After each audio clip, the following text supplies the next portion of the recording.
Prendre des jaunes, cher ami sportif, heureux de vous retrouver après ces quelques jours d'absence. Alors le menu de cette vidéo est très chargé. On va d'abord parler de la Ligue 2 BKT qui démarre demain avec un Béninois en vue. Je veux nommer Anjosué Tibozo. Son équipe Ami SC se déplace à Metz, le relégué. Ensuite, on parlera de Saturné Alagbé et Matteo Alinvi qui démarrent leur compétition au 6 demain samedi avec Dijon. Dans la deuxième partie, vous aurez le point complet sur les Béninois qualifiés avec le club au troisième tour préliminaire de la Ligue des Champions et puis ce transfert du franco-béninois Jules Koundé.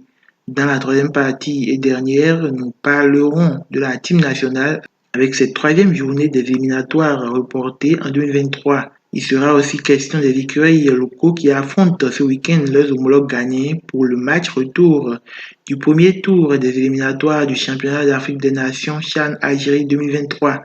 Alors on revient après cette petite pause.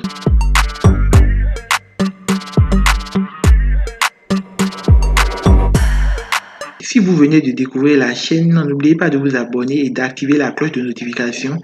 Ici, on parle des écureuils du Bénin, c'est-à-dire de la team nationale et des joueurs qui ne sont pas moins des écureuils. On aborde toutes leurs actualités.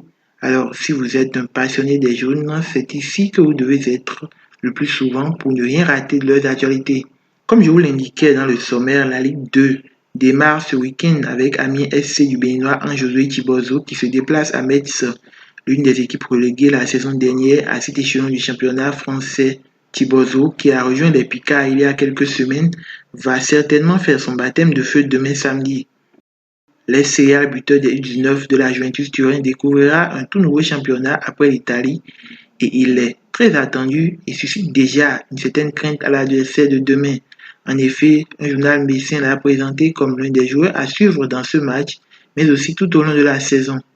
Il a parlé de ses 15 buts marqués en Primavera, le championnat italien des U19, mais aussi de ses 4 réalisations en Youth League, la Ligue des champions U19 la saison dernière. Il faut aussi dire que le garçon a déjà planté 2 buts pour son nouveau club lors des matchs de pré-saison. Tibozo sera probablement l'une des plus grosses attractions de la Ligue 2 cette saison. Allons maintenant du côté de Dijon. Les écureuils de ce club Saturné Alagbé et Matteo Alinvi, on ignore encore s'ils seront titulaires face à Saint-Etienne que Dijon accueille également ce samedi. Amis sportifs, on passe à la deuxième partie de cette émission. C'est bien entendu pour faire le point des écureuils qualifiés avec le club pour le troisième tour des préliminaires de la Ligue des Champions.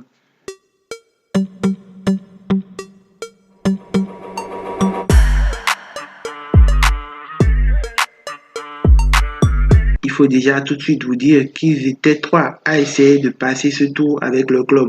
Seulement 2 ont réussi. Il s'agit de Olivier Verdon avec Ludogoret et Victoria Plzen de Mohamed Tidjani Tosinaegou et son club le FC Zurich sont quant à eux tombés sur une courageuse équipe de Karabag.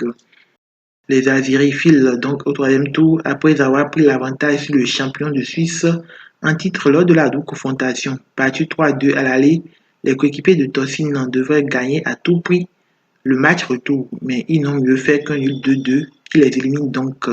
Le tableau du troisième tour préliminaire se présente comme suit: Ludogoret Dinamo Zagreb et Victoria Plzen Cheriv Tiraspol, l'ancien club de Razak, au monteur aussi.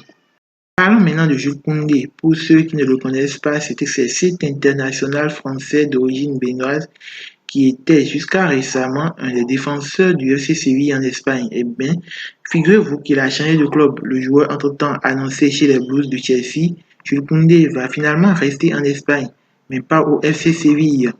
Il a décidé de prendre la direction de la Catalogne pour signer un bail de 5 ans avec le club de cette région de la péninsule ibérique, le FC Barcelone. Les Blaugrana vont débourser la coquette somme de 50 millions d'euros plus 5 millions de bonus pour embaucher le franco-béninois. Selon la presse espagnole, le FC Barcelone a lui-même confirmé hier, jeudi 28 juillet, qu'un accord avait été trouvé avec le FC Séville. Jules Koundé va donc se rendre en Catalogne dans les prochaines heures pour passer sa visite médicale et signer son contrat. C'était d'ailleurs son vœu de jouer dans ce prestigieux club européen, même s'il était rudement cotisé du côté des Blues de Chelsea.